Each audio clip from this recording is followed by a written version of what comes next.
అలేక్ Pandya. So ఎవరన్నా ఈయనకి fans ఉంటే తప్పుగా తీసుకోవద్దు. డార్క్ రియాలిటీ ఆఫ్ ఫిజిక్స్ వాళ్ళ దీని గురించి మనం ఈ వీడియోలో మాట్లాడుకుందాము. అయితే ఇక్కడ మనందరికి తెలుసు ఆయన స్టోరీ గురించి. అలహాబాద్లో 10th ఇంటర్ కంప్లీట్ చేశాడు. తర్వాత కాన్పూర్లో ఒక చిన్న కాలేజ్ డ్రాప్ అవుట్ అయ్యాడు 3rd ఇయర్ నుంచే. తర్వాత ఆన్లైన్ ట్యూషన్ స్టార్ట్ చేసి ఇదంతా మనకు తెలుసు. తర్వాత మల్టీనేషనల్ కంపెనీగా అయ్యింది. అండ్ విత్ ఇన్ 3 years అంటే 16 to 19 కాలంలోనే దాదాపు 2 million ఫాలోవర్స్ టచ్ అయ్యారు. ఆ యూట్యూబ్ని బేస్ చేసుకునే తర్వాత ప్రతీక్ మహేశ్వర్ ఈ పీడబ్ల్యూ యాప్ని లాంచ్ చేయడం జరిగింది ఫిజిక్స్ వాళ్ళ. అండ్ తర్వాత ఫస్ట్ జేఈ నీట్తో ఉండేది.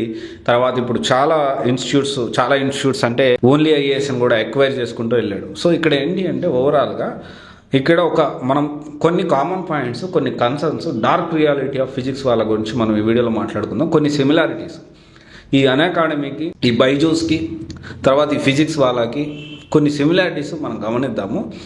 గమనిస్తే first of all Byju's Ravinder కేరళలో ఒక చిన్న పల్లెటూరులో పుట్టాడు. తర్వాత కరోనా వల్ల ఎక్కువ ఈ ఆన్లైన్ లెర్నింగ్ ఇదంతా వచ్చేసేసి చాలా హ్యూజ్గా దాని మార్కెట్ పెరిగిపోయింది. అండ్ అన్అకాడమీ చిన్న ఏజ్లోనే రోమన్ సైని 22 yearsకే ఐఏఎస్ యూపీఎస్సీ క్రాక్ చేశాడు. యూపీఎస్సీ క్రాక్ చేసి ఐఏఎస్ కొట్టిన తర్వాత నేను ఫ్రీగా కోచింగ్ ఇద్దామనుకుంటున్నానని చెప్పి అకాడమీ, అసలు అకాడమీయే లేకుండా చేస్తానని చెప్పి అతిపెద్ద అకాడమీ ఇండియాలో ఆన్లైన్ లెర్నింగ్ ప్లాట్ఫామ్ అనేది స్టార్ట్ చేశారు. అండ్ నెక్స్ట్ వచ్చేసి ఫిజిక్స్ వాళ్ళ చూసుకుంటే ఇక్కడ మనం పాజిటివ్ పాయింట్స్ మనం మాట్లాడుకుందాము. డార్క్ రియాలిటీ కూడా కొన్ని పాయింట్స్, కన్సర్న్స్ నాకున్నాయి. ఎవరైతే జేఈ నీట్ కోచింగ్ ఇక్కడ తీసుకోవాలనుకుంటున్నారో వాళ్ళందరూ కూడా ఇది అర్థం చేసుకోవాలి. ఎవరైతే ఈ జేఈ నీట్ కోచింగ్ తీసుకోవాలనుకుంటున్నారో ఇక్కడ ఫస్ట్ మనం వేదాంత్ చూసుకున్నా, లేకపోతే తర్వాత అన్అకాడమీ చూసుకున్నా, బైజూస్ చూసుకున్నా, మెయిన్గా వీళ్ళకి డిఫరెన్స్ ఎక్కడ వస్తుంది, ఎందుకని ఫిజిక్స్ వల్ల ఇంత తక్కువ టైంలో సక్సెస్ అయిందంటే మెయిన్ ఫీజ్ కన్సర్న్. మనము ఇది ఈ బైజూస్ చూసుకుంటే అప్రాక్సిమేట్లీ 85,000 నుంచి 135,000, నీట్ చూసుకున్న 135,000 దాకా ఉంది. అన్అకాడమీ కూడా 40,000 నుంచి 70,000 దాకా ఉంది. వేదాంత్ చూసుకుంటే 16 నుంచి 80,000 దాకా ఉంది. జేఈ నీట్ ఫీ అదే అమౌంట్. మనకి ఇక్కడ ఫిజిక్స్ వాళ్ళ చూసుకుంటే 4,200 ఉంది. అండ్ ఢిల్లీకి సంబంధించి మన ఒక పర్సన్ వెళ్ళి ఎంక్వైరీ కోసం వెళ్తే అంటే ఏం జరుగుతుంది ఏంటి జనాలు తెలుసుకోవాలని తెలిసి బేసిక్లీ ఏంటంటే మేము చాలా తక్కువ ఫీజు, మేము అన్నీ ప్రొవైడ్ చేస్తాము తక్కువ ఫీజుకే. తక్కువ ఫీజు అనే పాయింట్ని పట్టుకొని ఇక్కడ దాంతోపాటు ప్యూర్ ఎమోషనల్గా వాళ్ళ వీడియోస్ మొత్తం, వాళ్ళ యూట్యూబ్ ఛానల్ వీడియోస్ మొత్తం చూసాను నేను కూడా. అలా వే ఆఫ్ మార్కెటింగ్ అనే way of style of marketing completely ఏంటి అంటే ఎమోషనల్గా కనెక్ట్ చేసుకుంటూ బిజినెస్ బిల్డ్ చేస్తున్నారు. అంటే తప్ప ఒప్ప అంటే తప్పని నేను చెప్పను, ఎందుకంటే that is their strategy of marketing. నేను తప్పు అన్ను, వాళ్ళ వే ఆఫ్ మార్కెటింగ్ అది. కానీ ఇక్కడ మనం అర్థం చేసుకోవాల్సిన విషయం ఏంటి అంటే ఇంత 4,000 అంటే మనం ఆన్లైన్లో తీసుకుంటున్నాము, ఓకే సరే, దాంట్లో కూడా కొన్ని కన్సర్న్స్ ఉన్నాయి. దాంట్లో కొన్ని కన్సర్న్స్ ఆన్లైన్లో తీసుకునే వాళ్ళు తెలుసుకోవాల్సిన విషయం బ్యాచ్ సైజ్ ఎంత ఉంది. అంటే ఆన్లైన్ కదా సార్, ఎంతమంది అని ఉండొచ్చు, 100 మంది ఉండొచ్చు, 200 మంది ఉండొచ్చు, 300, 400, 500, 1000 మంది అని ఉండొచ్చు అనుకుంటే తప్పు. డౌట్స్ క్లియరెన్స్ ఎలా అడుగుతారు మీరు? ఎవరిని డౌట్స్ అడుగుతారు? దానికంటే ఫ్రీగా ఆల్రెడీ అలెక్ పాండ్యా గారి క్లాసెస్ ఉన్నాయి కదా మనకి యూట్యూబ్లో అవైలబిలిటీలో, అవి తీసుకుంటే సరిపోతుంది కదా, మళ్ళీ ఈ డబ్బులు కట్టడం కూడా ఎందుకు?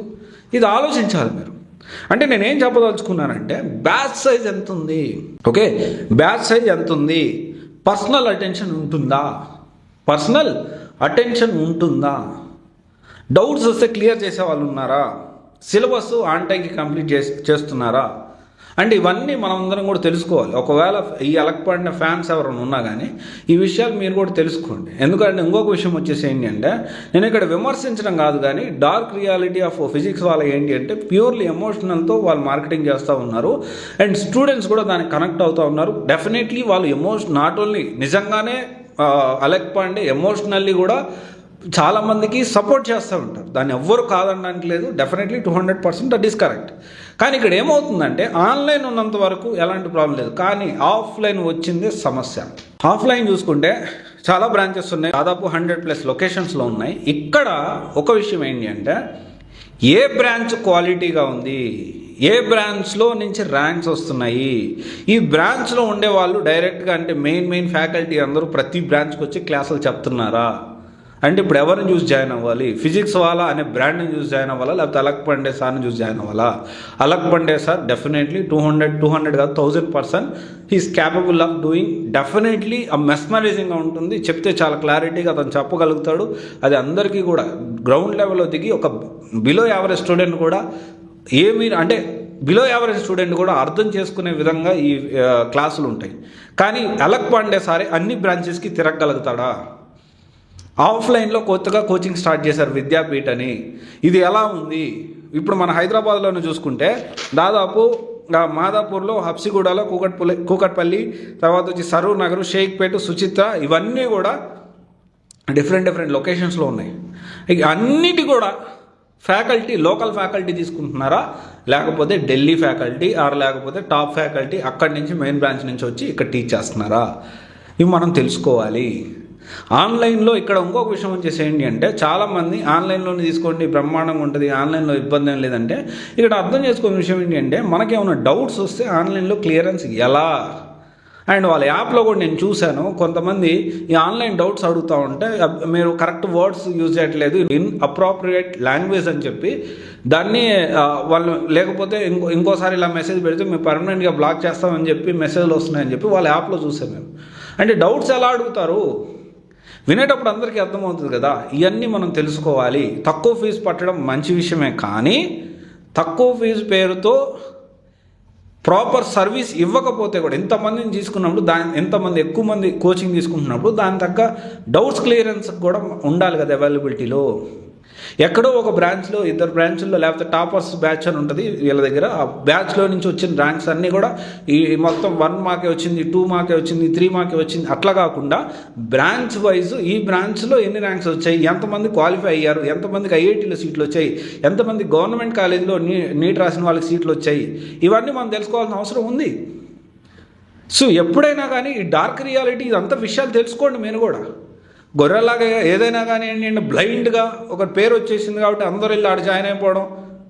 తర్వాత ఇంకా చాలా ఇన్స్టిట్యూట్స్ గురించి నాకు కూడా తెలుస్తూ ఉన్నాయి, స్టూడెంట్స్ చెప్తా ఉన్నారు.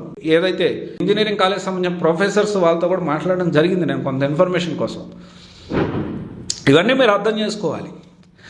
అండ్ ఇది ఒకవేళ ఇది నేను చెప్పిన విషయాలన్నీ కాదు సార్, ఫిజిక్స్ వల్ల చాలా అద్భుతంగా ఉంది అంటే డెఫినెట్లీ ఇప్పుడు ఏదైతే డౌట్స్ క్లియరెన్స్ ఉంటే ఎలా ఉంటుంది, అండ్ ఇప్పుడు ఆఫ్లైన్లో పెడతా ఉన్నారు, అక్కడ మెయిన్ మంచి ఫ్యాకల్టీ ఉన్నారా, లేకపోతే లోకల్ ఫ్యాకల్టీ పెడతా ఉన్నారా, అండ్ ఇంకా ఇన్ డీటెయిల్గా మరి ర్యాంక్స్ వైజ్ చూసుకున్నా, అండ్ క్వాలిఫైయింగ్ ఎక్కడ మార్క్స్ అంటే ఎక్కడి నుంచి ఏ బ్రాంచ్ నుంచి వస్తున్నారు, ఇది ఒకవేళ దీని గురించి మాట్లాడాలనుకుంటే డెఫినెట్లీ మీరు కమెంట్స్ రూపంలో తెలియజేయండి. అండ్ అలక్ పాండే సార్కి నేను గూస్ బంప్స్ ఇచ్చాను స్టోరీ చదివి. సో చాలా మంచి విషయము. అంటే బీటెక్ డ్రాప్ అవుట్ కాడి నుంచి కొన్ని 9,000 కోట్ల సామ్రాజ్యానికి అధిపతిగా ఎదగడం అంటే మామూలు విషయం కాదు. డెఫినెట్లీ ఆ దమ్ము ఆయనలో ఉంది. కానీ ఆ ఎమోషన్ని పట్టుకొని మనం అందరం కూడా దాంట్లో బ్లైండ్గా జాయిన్ అవ్వడం కూడా కరెక్ట్ కాదని నా ఒపీనియన్. ఎనీవే మీరు ఒపీనియన్ని కమెంట్స్ రూపంలో తెలియజేయండి. Thank you. This is Raj signing off.